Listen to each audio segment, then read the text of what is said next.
છે ઉન્મેષ કાપડિયાનો, એમની પાસે 1,20,000 રૂપિયા છે. હવે જીઓપોલિટિકલ ટેન્શન્સ જોતા તમને લાગે છે નીરવજી કે આપણે ઓઇલ કાઉન્ટર્સ, ક્રૂડ કાઉન્ટર્સ, કારણ કે અહીંયા આપણે જોઈ રહ્યા છીએ કે ક્રૂડનો ભાવ ઉપર તો અત્યારના જઈ રહ્યો છે નિયરલી $70-80ની આસપાસ, પણ અહીંયા જો નિવેશ કરવું હોય લાંબા સમય માટે કરી શકાય?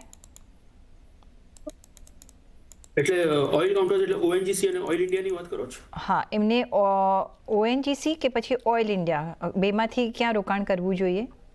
ઓકે, સો બે ઉપર પોઝિટિવ વ્યૂ છે અમારો.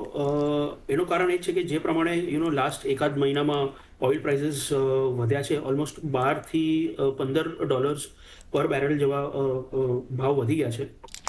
ઇવેન્ચ્યુઅલી અગર આપણે જોઈએ તો this will be very positive for the oil upstream oil companies like ONGC અને ઓઇલ ઇન્ડિયા. જ્યારે પણ $1નો વધારો થાય છે ઓઇલ પ્રાઇસીસમાં, તો જે ઓએનજીસીનું જે ઇપીએસ ગ્રોથ છે એ ₹1થી વધી જાય છે, અને ઓઇલ ઇન્ડિયાનું જે ઇપીએસ ગ્રોથ છે for every dollar rise in crude એ $1.50થી વધી જાય છે. સો આવતા ક્વાર્ટર્સમાં ડેફિનેટલી ઓએનજીસી અને ઓઇલ ઇન્ડિયાના જે માર્જિન્સ હશે એ આપણને બેટર જોવા મળશે as compared to the previous quarter. But having said that, આપણને જોવું પડશે કે જે પ્રમાણે મેં પહેલાં પણ કહ્યું કે આ જે જીઓપોલિટિકલ સિનેરિયો છે એ વારે ઘડી એસ્કેલેટ થાય છે, પછી પાછા ન્યૂઝ આવે છે કે થોડું ઘણું સમજોતો થશે અને ડીએસ્કેલેટ થશે.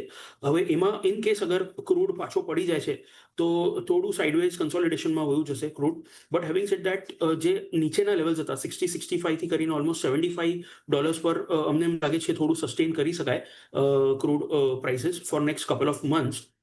સો that will definitely augur well for ONGC અને ઓઇલ ઇન્ડિયા. બંને ઉપર તમે અત્યારે બાઇંગ કરી શકો છો. પ્લસ બંને ગુડ ડિવિડન્ડ ગિવિંગ સ્ટોક્સ છે. ઓઇલ ઇન્ડિયાનું ઓએનજીસીનું જે ડિવિડન્ડ yield છે અપ્રોક્સિમેટલી 5 to 6% છે. સો ડેફિનેટલી તમે 6 થી 8 મહિનાના પોઈન્ટ ઓફ વ્યૂથી બાય કરી શકો છો. એક 10%નો અપસાઇડ તમને જોવા મળી શકે છે. યુઝ્યુઅલી એ લોંગ ટર્મ ઇન્વેસ્ટર હોય છે, પણ યસ, તમારી પાસે જે રોકાણ માટે પૈસા છે બંનેમાં તમે ડિવાઈડ કરી શકો છો અને અહીંયા તમે થોડા ઉભા રહી શકો છો. 6 થી 8 મહિનામાં તો એટલીસ્ટ આપણે 10% રિટર્ન જોઈ શકીએ છીએ. એમાં ઓફકોર્સ ડિવિડન્ડ પણ આપે છે, એટલે યસ, એ પણ તમને એક પોઝિટિવ મળશે. તો